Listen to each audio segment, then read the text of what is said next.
제가 꿈꿔왔던 결혼 생활은 이런 게 아니었어요.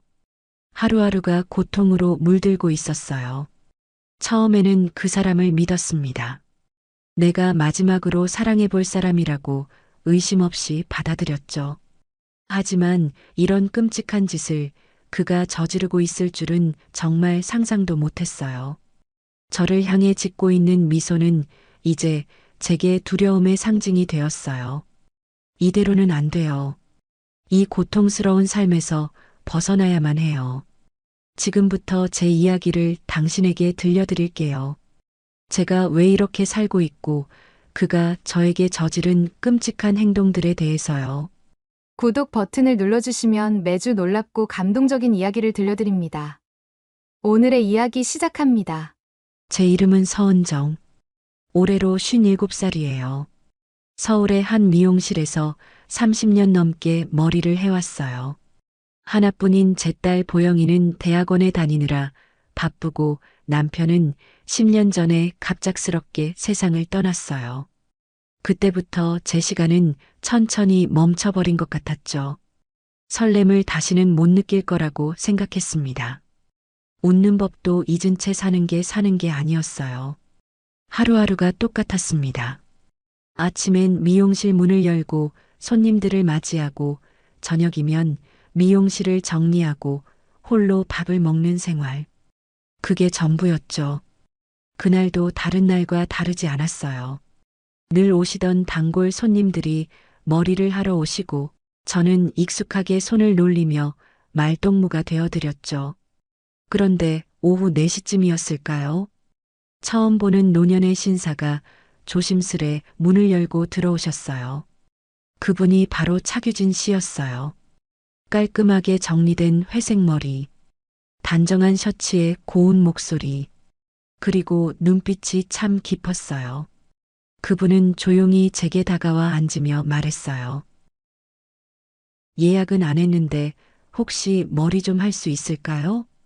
저는 미소 지으며 고개를 끄덕였어요. 지금 손님 끝나가니까 잠시만 기다리세요. 그분은 고맙다는 듯 고개를 숙이고 잡지를 펼쳤어요.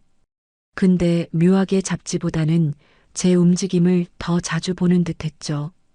잠시 후 제가 그분의 머리 다 끝내고 감겨드릴 때였어요. 물 온도는 괜찮으신가 물었더니 그분이 조용히 말했어요. 선생님 손에 따뜻한 온기가 느껴져서 괜찮습니다. 그 말의 순간 가슴이 철렁했어요.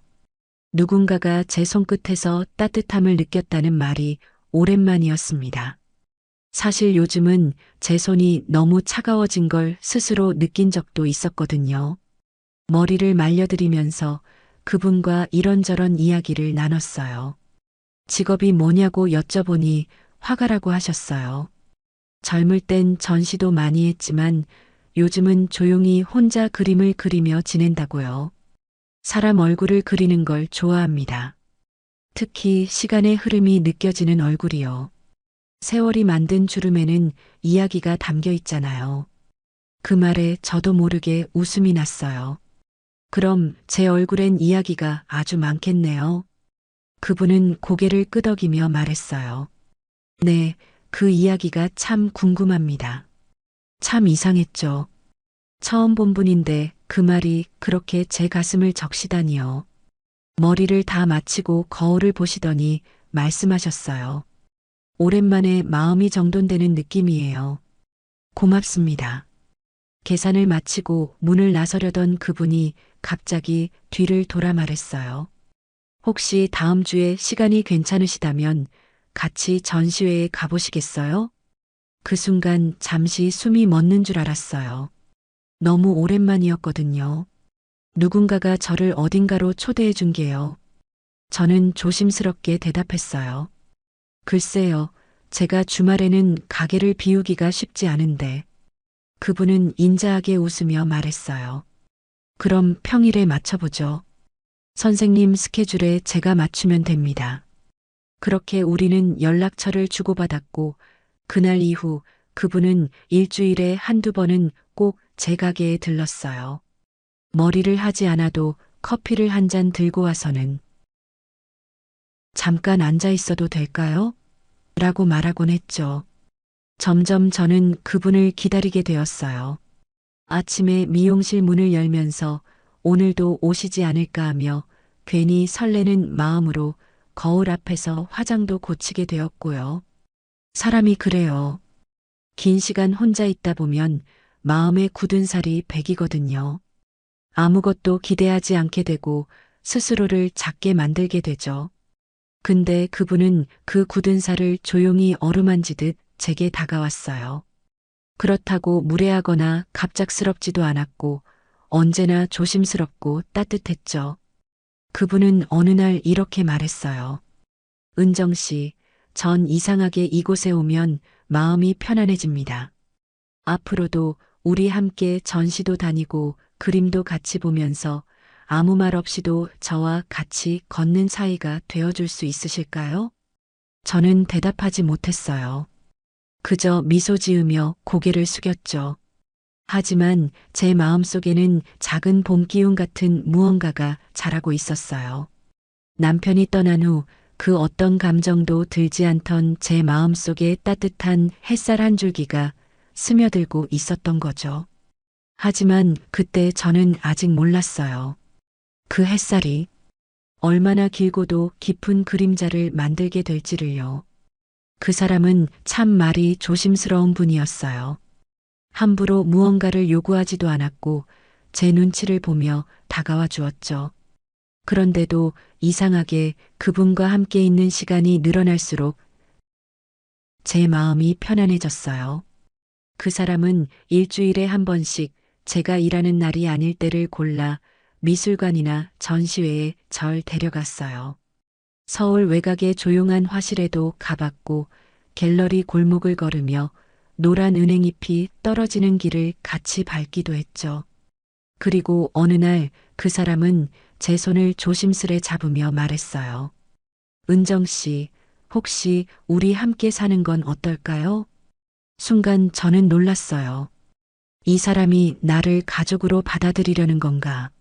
아니면 단순히 혼자가 외로워서일까? 그 생각에 저는 망설였지만 그 사람은 서둘지 않았어요. 며칠 후 그 사람은 작은 꽃다발과 함께 하얀 종이 봉투를 내밀었어요. 안에는 그 사람이 손수 그린 제 초상화와 간단한 글이 적혀 있었죠. 함께 살면 당신의 아침을 매일 그릴 수 있어요.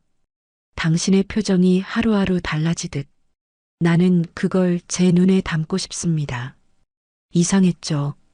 누군가에게 사랑받고 있다는 느낌보다 집착이란 느낌이 먼저 스쳤거든요.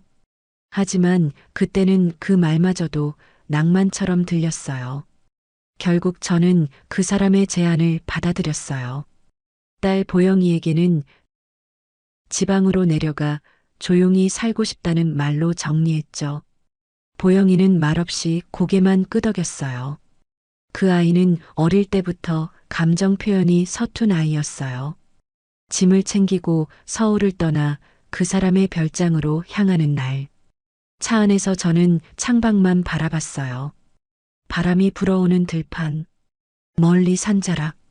익숙하지 않은 그 길이 어쩌면 새로운 인생일 수 있겠다 생각했죠. 별장에 도착했을 땐 숨이 멎는 줄 알았어요. 너무나 조용하고 아름다웠거든요.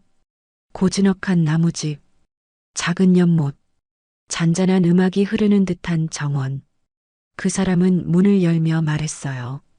이곳이 우리 둘만의 집이에요. 그 말이 왜 그렇게 울컥했는지 모르겠어요. 마치 나만을 위해 준비된 공간처럼 느껴졌거든요. 현관에 들어서자 나무 바닥이 삐걱이며 반겨주었고 거실엔 그 사람이 그린 그림들이 벽을 채우고 있었어요.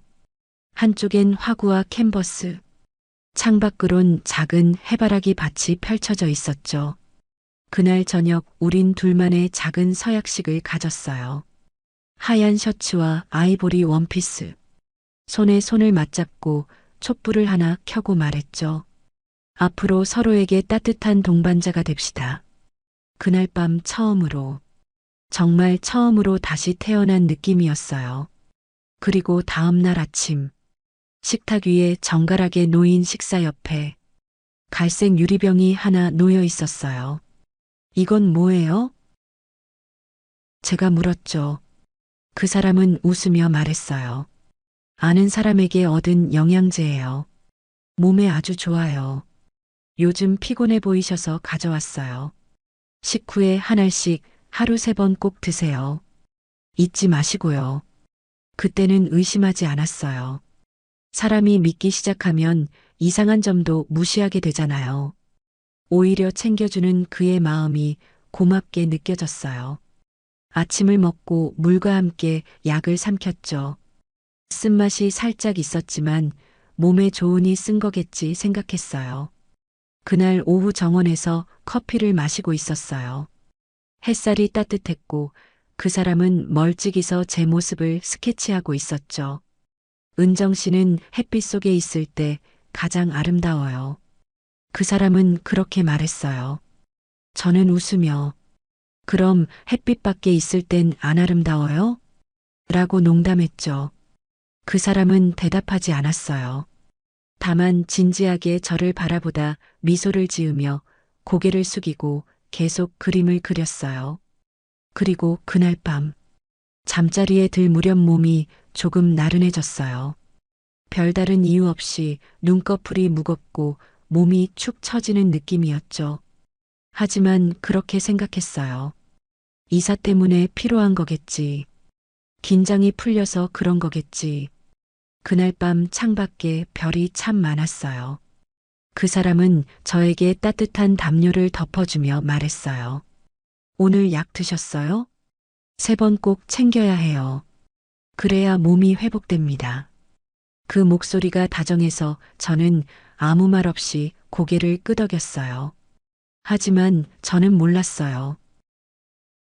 그 다정함 뒤에 얼마나 추악한 의도가 숨어 있었는지, 그 약 하나가 저를 어떻게 무너뜨릴지, 그때는 전혀 알지 못했어요. 별장으로 이사 온 지 한 달쯤 되었을 무렵이었어요. 처음엔 이 평화로운 시간이 너무도 좋았어요. 도시의 소음은 들리지 않았죠. 매일 아침 규진 씨가 차려주는 아침 식사는 정갈했고 창문을 열면 숲 향기가 코끝을 스쳤습니다. 아침이면 우리는 정원에서 커피를 마셨고 저녁이면 벽난로 앞에서 함께 그림책을 넘기며 하루를 마무리했어요. 그리고 규진 씨는 늘 저를 모델 삼아 무언가를 그리고 있었죠. 오늘도 그려요? 제가 물었어요. 그러면 그는 항상 같은 대답을 했죠. 당신은 매일매일 달라져요. 그걸 다 담고 싶어요. 사랑하니까요. 그 말이 그땐 칭찬처럼 느껴졌어요. 제가 여전히 누군가에게 특별한 존재라는 걸 느끼게 해주었거든요. 하지만 그쯤부터였어요. 몸에 이상한 기운이 느껴지기 시작한 게요. 처음엔 그냥 조금 피곤했어요. 그래서 새로운 환경에 적응하느라 그런가 보다 생각했죠. 그런데 이상하게도 약을 먹고 나면 꼭 졸음이 밀려왔어요. 눈꺼풀이 무겁게 내려앉고 갑자기 모든 기운이 빠져나가는 느낌이었죠. 낮잠을 자도, 밤잠을 자도 몸이 개운하지 않았어요. 머릿속은 자꾸 뿌옇고 말을 하려다가 단어가 생각나지 않는 경우도 생겼죠. 나 요즘 왜 이렇게 피곤하지? 혼잣말을 자주 하게 되었어요. 그럴 때마다 규진 씨는 늘 다정하게 말했죠. 이 나이쯤 되면 몸이 원래 그럴 시기예요. 제가 준 약 복용만 잘하면 곧 나아질 거예요. 그 말에 저는 또 약을 삼켰죠. 하루 3번 식후에 꼭 챙겨 먹으라고 한 그 약을요. 처음엔 작고 갈색의 알약 하나였는데 언젠가부터 2알이 되었고 어느 날은 그가 손수물과 함께 건네며 말했어요. 오늘은 조금 더 피곤해 보이네요. 한 알 더 드셔요. 순간 망설였지만 그 눈빛이 너무도 진심 같아서 저는 아무 말 없이 약을 받아 삼켰어요. 그날 저녁 거울을 보다 말고 화장대를 바라보며 멍하니 앉아 있었어요. 제 얼굴이 낯설게 느껴졌거든요. 눈가 주름이 갑자기 깊어진 것 같았고 얼굴이 창백했어요. 입술도 메말랐고 무엇보다 눈빛이 달라져 있었죠. 이게 나야? 속삭이듯 혼잣말을 했을 때 등 뒤로 규진 씨가 다가와 제 어깨에 손을 얹었어요. 당신 정말 아름다워요. 지금 이 순간을 꼭 그림에 남기고 싶어요. 그의 말이 왜 그리 싸늘하게 들렸는지 모르겠어요. 그 순간 제 어깨에 올려진 손이 무겁게 느껴졌어요. 그날 밤 악몽을 꾸었어요. 어두운 방 안 커다란 화폭 위에 제가 있었어요. 붓이 제 얼굴을 스치고 붉은색이 번지며 제 눈이 사라졌어요. 입이 지워지고 피부는 회색이 되었죠. 깨어나 보니 침대 옆엔 유리병이 놓여 있었고 규진 씨가 조용히 말했어요. 오늘 아침엔 제가 챙겨드릴게요. 쉬세요. 저는 몸을 일으킬 수 없었어요. 기운이 하나도 없었거든요. 눈을 감고 있으니 멀리서 붓이 종이를 긋는 소리가 들려왔어요. 쓱, 쓱. 규진 씨는 분명 무언가를 그리고 있었어요. 그게 무엇이었을까요? 다음 날 제 침대 옆엔 완성되지 않은 초상화가 있었어요. 그림 속 여자는 웃고 있었지만 눈동자가 텅 비어 있었어요. 그제야 저는 무언가 이상하다는 걸 희미하게 느끼기 시작했죠. 하지만 이미 그때의 저는 스스로의 몸을 스스로 돌보기 어려울 만큼 쇠약해져 있었어요. 저는 점점 제 자신을 잃어가고 있었습니다. 몸이 무겁고 기억은 가물거리고 무엇보다 마음이 허전했죠. 거울 앞에 앉아 머리를 빗다가 멍하니 눈을 감는 시간이 늘어났어요. 전에 같으면 단골 손님 머리를 만지며 수다를 떨고 웃고 있었을 텐데 지금은 거울 속 내 얼굴조차 낯설었어요. 하루는 화장대를 정리하다 약통을 내려다봤어요. 갈색 유리병, 하얀 라벨도 없고 제품명도 없이 오직 손으로 쓴 메모 하나만 붙어 있었어요. 하루 3번 식후에 복용. 그 글씨가 이상하게 소름 끼치게 느껴졌어요. 왜 그동안 의심하지 않았을까요? 그때 규진 씨가 방에 들어와 말했어요. 오늘은 좀 어때요? 요즘 계속 피곤해 보이세요. 저는 힘겹게 웃었어요. 글쎄요, 몸이 말을 잘 안 들어요. 그는 내 손등을 쓰다듬으며 말했죠. 몸이 신호를 보내는 거예요. 지금은 쉬어야 할 시기죠. 이곳은 자연이 많은 곳이라 회복엔 더없이 좋아요. 그의 말은 언제나 다정했고 논리적이었어요. 그래서 더 의심을 품기 어려웠죠. 그날 저녁 규진 씨는 작업실 문을 열어 보여줬어요. 그 안엔 수십 개의 캔버스가 세워져 있었어요. 그림마다 모두 저였어요. 하지만 그건 내가 아는 나의 모습이 아니었어요. 눈꺼풀이 내려앉고 피부가 창백했습니다. 표정은 텅 비어서 그림 속 제 얼굴들은 하나같이 아파 보였어요. 저는 말없이 캔버스를 바라봤어요. 숨이 막히는 듯 했죠. 왜인지 모르게 두려웠어요. 이건 내 모습이 아니에요. 저는 조용히 말했어요. 그는 아무 대답 없이 그림을 바라보다가 천천히 말했죠. 은정 씨, 예술은 있는 그대로의 모습을 담는 게 아니라 그 사람의 내면을 담아 그리는 거예요. 그는 내 뺨을 쓰다듬으며 속삭이듯 말했어요. 지금 당신은 말할 수 없이 아름다워요. 깨지기 쉬운 유리처럼 고요하고 투명해요. 나는 당신같이 아름다운 사람을 처음 봐요. 그 순간 몸에 소름이 돋고 마음이 으스러지는 기분이었어요. 그건 사랑이 담긴 말이 아니라 저를 관찰하는 사람의 말처럼 느껴졌거든요. 그날 밤, 저는 침대에서 뒤척이다 결국 새벽에 일어났어요. 규진 씨는 늦은 시간까지 그림을 그려 피곤했는지 옆에서 깊게 잠들어 있었습니다. 부엌에서 물 한 잔을 마시고 다시 돌아서는데 규진 씨의 책장 서랍이 열려 있었죠. 저는 그 서랍을 닫으려다가 그 안에서 하얀 노트 하나를 발견했어요. 그 노트 안엔 정확한 날짜와 시간 그리고 나의 상태에 대한 기록이 있었어요. 3월 2일 복용 4주차. 하루 중 졸림 지속 시간 5시간. 기억 누락 단어 수 12개. 식욕 저하 확인. 표정 변화 느림. 피부 톤 창백해짐. 저는 손을 덜덜 떨며 노트를 덮었어요. 노트 안에는 저를 피실험자라는 단어로 표현하고 있었어요. 그 순간 내가 사랑이라 믿었던 이 공간이 깊은 어둠 속 감옥 같았어요. 문득 숨이 막혀왔고 저는 벽에 몸을 기댄 채 숨을 고르려 애썼어요. 갑자기 그가 자주 들락거리는 작업실이 다시 떠올랐어요. 그 안에 있던 그림들. 그건 사랑의 기록이 아니라 쇠약해져가는 저를 시간순으로 남긴 거였어요. 규진 씨는 그림을 그리는 게 아니었어요. 나를 지워가고 있었어요. 그날 이후 저는 규진 씨의 얼굴을 마주보기가 어려웠어요. 하지만 이상하게도 그를 피하려고 하면 할수록 저는 더 나른해지고 더 기운이 빠졌어요.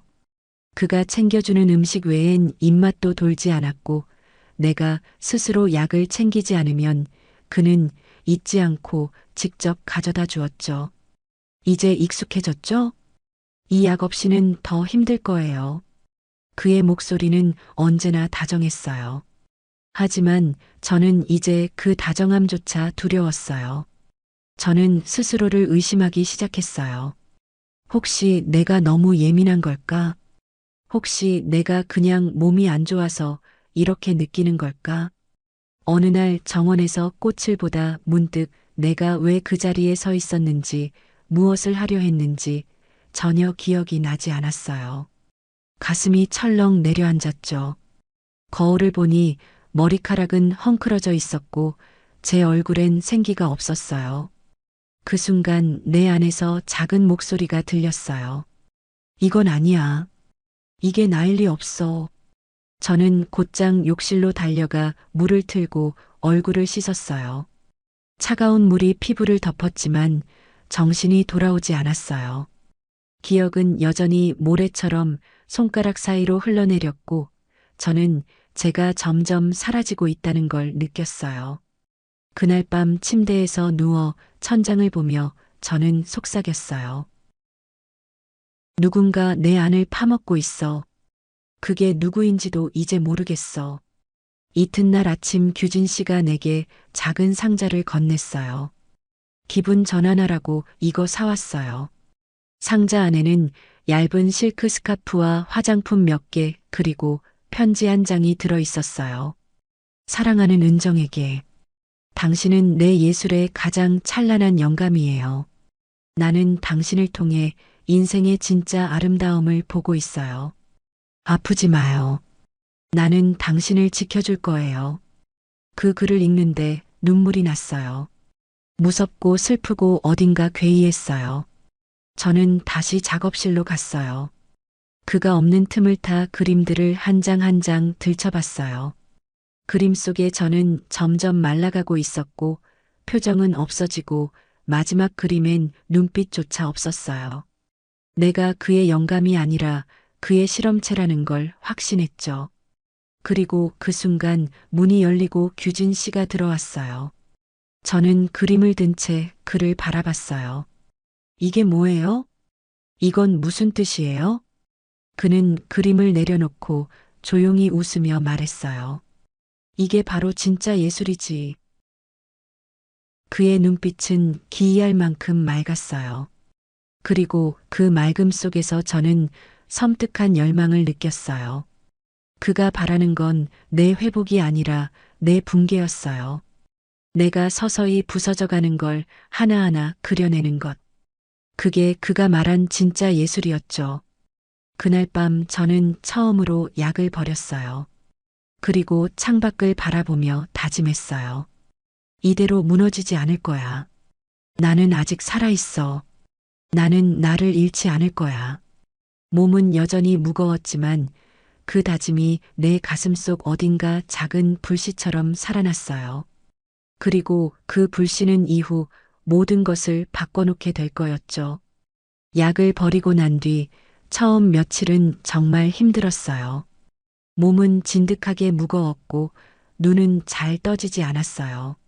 심장은 가끔 이유 없이 빨리 뛰었고 밤마다 악몽을 꿨어요. 하지만 그 고통이 오히려 저를 깨어나게 만들었어요. 저는 지금 이곳에 갇혀 있어요. 이 남자에게 내 삶을 빼앗기고 있어요. 제가 말하지 않으면 아무도 모를 거예요. 그리고 언젠가 내가 사라지고 나면 그는 또 다른 여자를 자신의 예술로 만들겠죠. 저는 그걸 막고 싶었어요. 그리고 무엇보다 나 자신을 되찾고 싶었어요. 하루는 규진 씨가 외출한 틈에 저는 몰래 방 안에서 손을 떨며 보영이의 번호를 눌렀어요. 다행히 딸은 그 번호를 아직 바꾸지 않았더라고요. 몇 번의 신호음 끝에 낯익은 목소리가 들렸어요. 여보세요? 저는 한참을 말하지 못했어요. 목이 메었고 숨이 막혔죠. 그러다 작은 목소리로 말했어요. 응, 보영아, 엄마야. 순간 전화기 너머로 놀란 숨소리가 들렸어요. 엄마, 무슨 일 있어? 지금 어디 있어? 무슨 일이야? 저는 울음을 삼키며 천천히 말했어요. 보영아, 엄마 좀 도와줘. 지금 너무 무서워. 딸은 하던 일을 모두 멈추고 제 말을 듣기 시작했어요. 저는 규진 씨와 재혼 후 이곳에 온 이야기, 이상한 약을 먹고부터 시작된 변화, 작업실에 가득한 내 그림들 그리고 그의 노트에 적힌 기록까지 하나하나 말했어요. 보영이는 단 한 번도 말을 끊지 않았어요. 다 듣고 나서 딸은 단호한 목소리로 말했어요. 엄마 아무 걱정하지 마. 내가 갈게. 그리고 엄마 절대 혼자 아니야. 딸의 말을 듣는 순간 눈물이 쏟아졌어요. 저는 혼자가 아니었어요. 내가 목소리를 내기 시작하자 누군가는 그걸 들어줬고 나를 위해 움직여줬어요. 그날 밤 저는 오랜만에 편히 잠들 수 있었어요. 다음 날 아침 거실로 나갔을 때 규진 씨는 평소처럼 신문을 읽고 있었어요. 그는 저를 보며 웃으며 말했습니다. 오늘은 기분이 좀 좋아 보이네요. 어제 약은 잘 챙겨 먹었죠? 저는 고개를 끄덕이며 말했어요. 네, 어제는 좀 편했어요. 거짓말이었습니다. 제 목소리는 평온했지만 제 안에는 서늘한 바람이 불고 있었어요. 저는 그 순간 결심했어요. 이 남자가 알지 못하는 사이에 나를 되찾을 거라고. 그리고 내가 겪은 모든 걸 밝혀내서 다시는 이런 일이 반복되지 않도록 하겠다고. 내가 내 삶의 주인이라는 걸 이제는 내가 증명해야 할 차례였어요.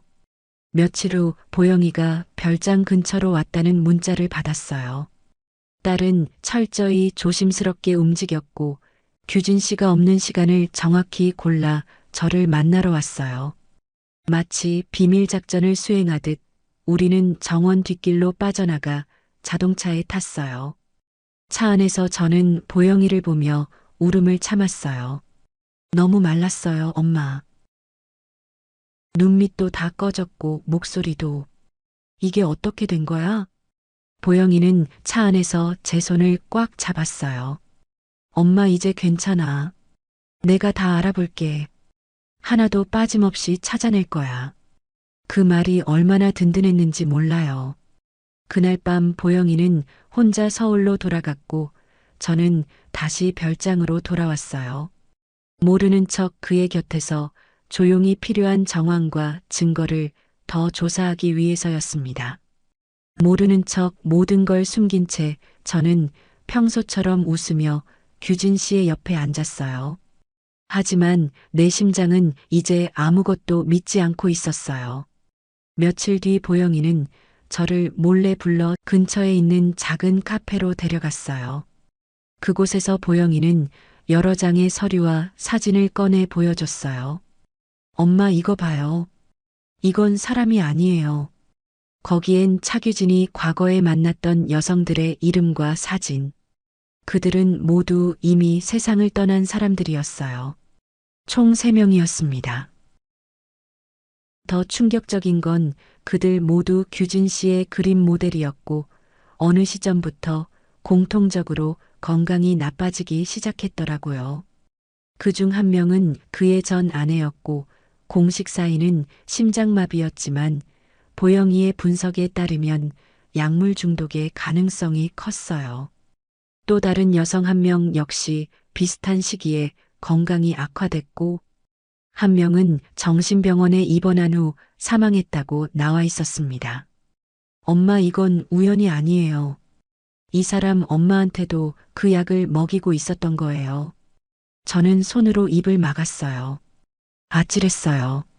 무서웠고 몸이 덜덜 떨렸어요. 하지만 동시에 저는 또렷이 깨달았어요. 내가 그와 함께 지낸 시간이 사랑이 아니라 실험이었다는 걸. 저는 사람으로 대접받은 게 아니라 붓 아래 놓인 피사체였다는 걸요. 이제 어떻게 해야 해? 경찰에 말해야 해? 증거는 충분한 거야? 저는 떨리는 목소리로 물었어요. 보영이는 고개를 끄덕였어요. 충분해요. 하지만 한 가지 더 필요해요. 엄마가 살아있다는 증거. 엄마의 말. 엄마의 진짜 목소리예요. 그 말을 들으니 저는 울 수밖에 없었어요. 그날 밤 저는 방 안에 혼자 앉아 스스로에게 물었어요. 왜 이렇게 오래 참았을까? 왜 이렇게 오래 침묵했을까? 하지만 이제는 그 모든 시간이 다 지나간 일이었어요. 저는 돌이킬 수는 없지만 앞으로를 바꿀 수는 있었어요. 저는 작업실에서 규진 씨의 노트를 훔쳐 보영이에게 전달했어요. 거기엔 날짜별로 기록된 내 신체 변화, 기억력 테스트, 심리 반응, 그리고 그의 그림 스케치가 세세하게 정리돼 있었어요. 딸 보영이가 그 노트를 펼쳐보다 제게 말했어요. 이건 명백한 증거예요. 불법 약물 투여, 감금, 의학적 실험. 이 모든 게 들어있어요. 저는 단호히 고개를 끄덕였어요. 끝내자. 이제는 내가 이걸 끝내야 해. 그리고 그날 밤 저는 처음으로 제 일기를 썼어요. 그 안에는 제가 느낀 몸의 변화, 그가 나를 어떻게 조종했는지, 내 감정이 어떻게 무너졌는지 하나하나 적어 내려갔어요. 그건 나 자신을 위한 기록이었고 또 다른 사람들을 위한 경고였어요. 이제는 두려움이 아니라 진실이 필요했어요. 그리고 진실은 언제나 빛을 통해 드러나는 법이니까요. 며칠이 지났어요. 규진 씨는 여전히 내게 웃으며 다가왔고 저는 여전히 약을 먹는 척하며 물을 마셨어요. 그는 여전히 다정하고 따뜻하게 저를 대했어요. 하지만 저는 더 이상 속지 않았습니다.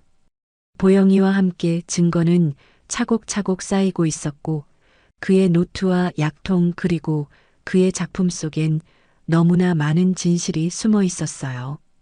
그는 여전히 매일 저의 얼굴을 그렸고 그 그림 속에 저는 점점 더 창백해지고 점점 더 비틀어지고 있었어요.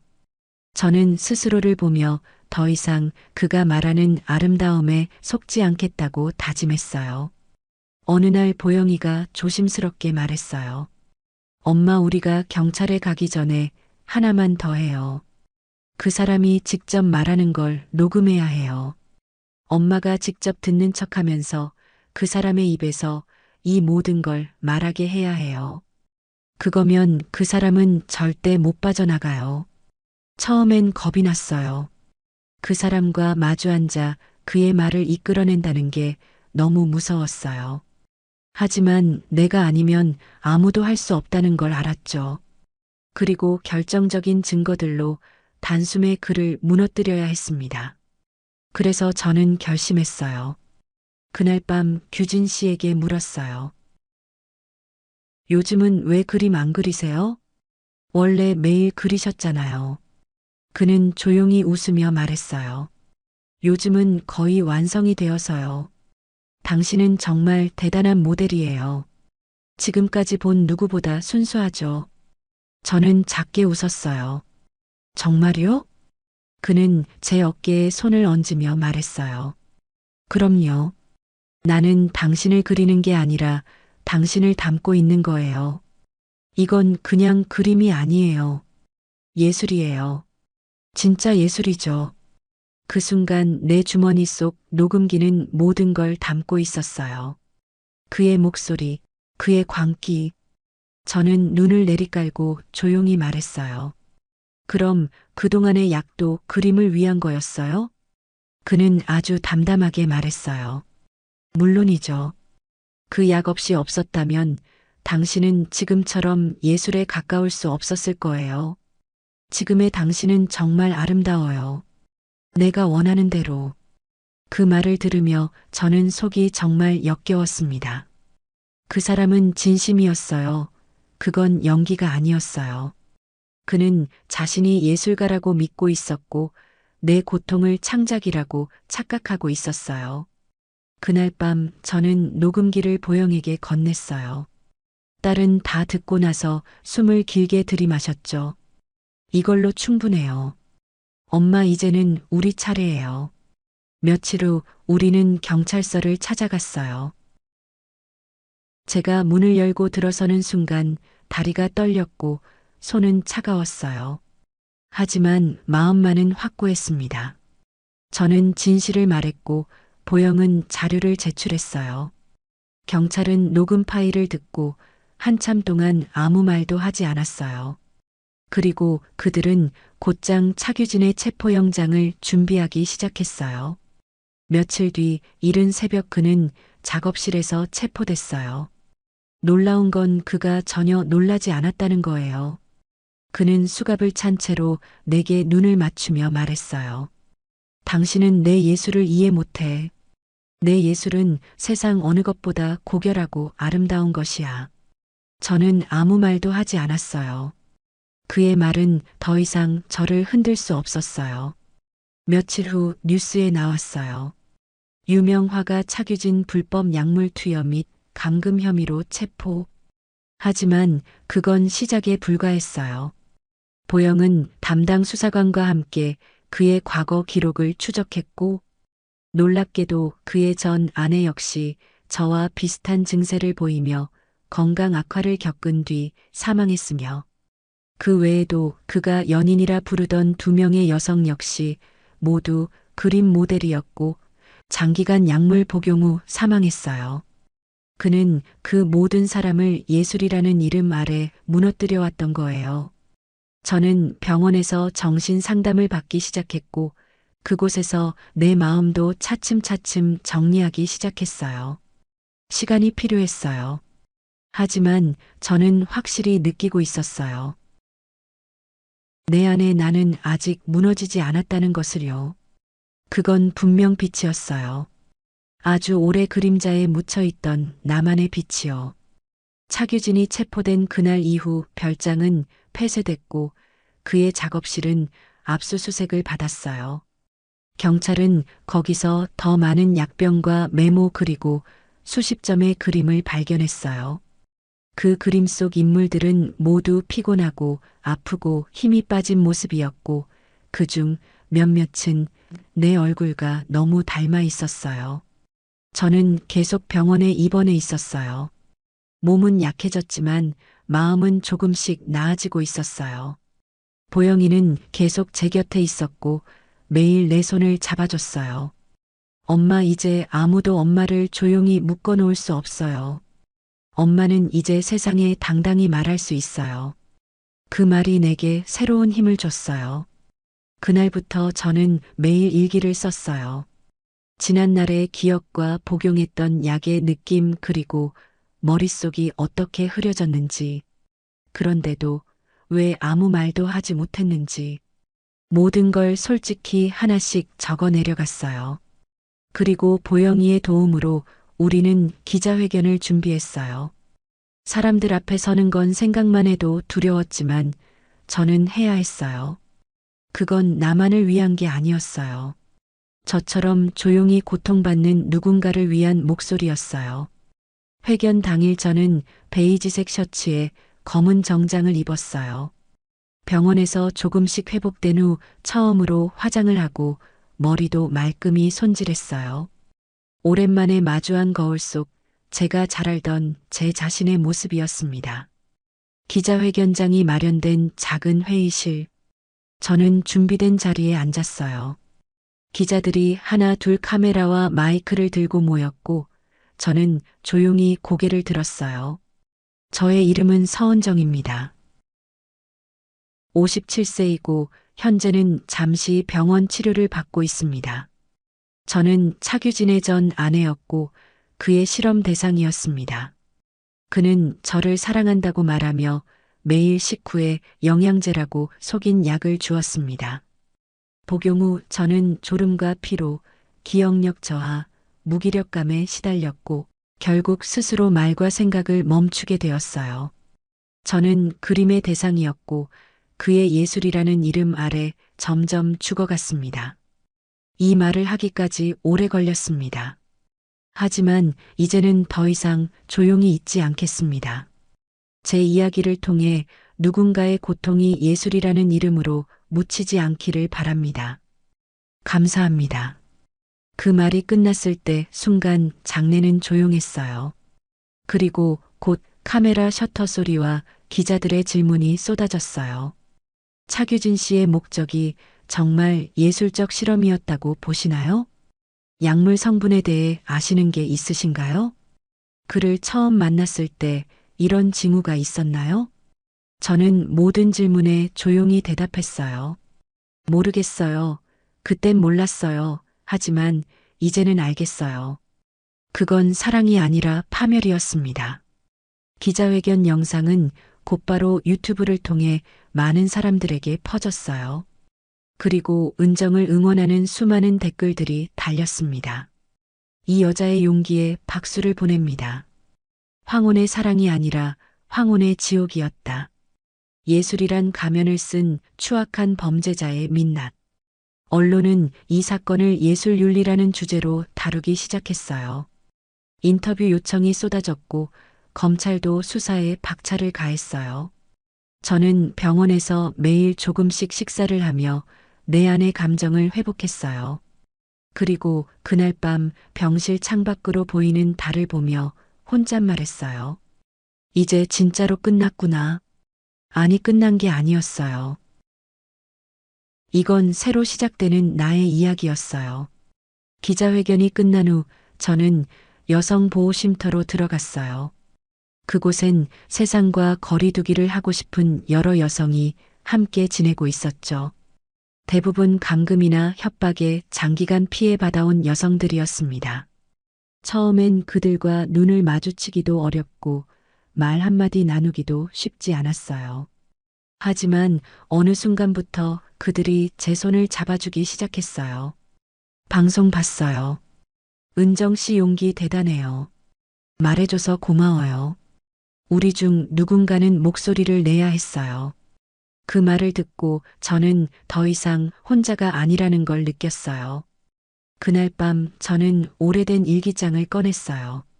머리가 가장 흐릿했던 그날 제가 차규진의 약을 복용하고 침대에 누운 채 세상을 잊었던 날의 기록이 적혀 있었죠. 그때 저는 잊혀진 사람이었어요. 누군가의 모델, 누군가의 예술, 하지만 지금은 아니에요.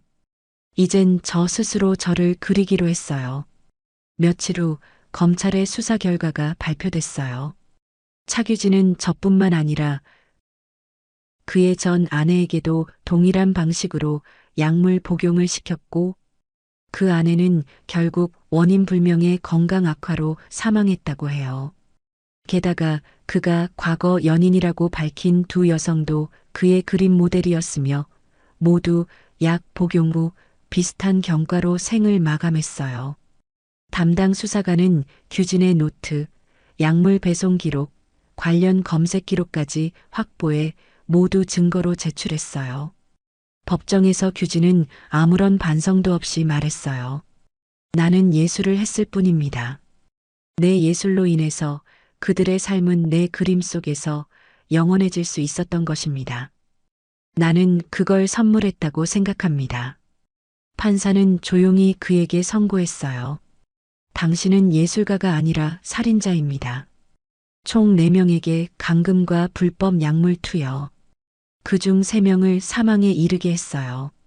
당신을 징역 35년을 선고합니다. 저는 재판 내내 그의 눈을 마주하지 않았어요. 마주할 필요도 없었죠. 그 순간 저는 그와 완전히 분리된 새로운 사람이 되어 있었어요. 재판이 끝난 후 언론은 다시 저를 조명했어요. 하지만 저는 더 이상 인터뷰를 하지 않았어요. 몇 달 후 저는 다시 미용실을 열었어요. 작은 골목에 있는 오래된 공간. 페인트를 다시 칠하고 거울을 닦고 의자를 새로 들였어요. 그리고 가장 중요한 문장을 가게 벽에 걸었어요. 누군가의 작품이 아닌 내 삶을 직접 그리며 살자. 거울 앞에 앉은 첫 손님에게 가위를 들며 말했어요. 어떤 스타일 원하세요? 그는 웃으며 말했어요. 은정 씨가 하고 싶은 대로 해주세요. 당신 손을 믿어요. 그 순간 저는 미소 지었어요. 그래, 나는 이 손으로 다시 누군가를 행복하게 만들 수 있어. 저는 일하고 남는 시간에 쉼터 여성들을 위한 무료 봉사도 시작했어요. 주말엔 그들에게 제 이야기를 들려주며 소통의 시간을 가졌습니다. 밤이 되면 저는 가끔 혼자 미용실 불을 켜두고 조용히 거울을 바라봤어요.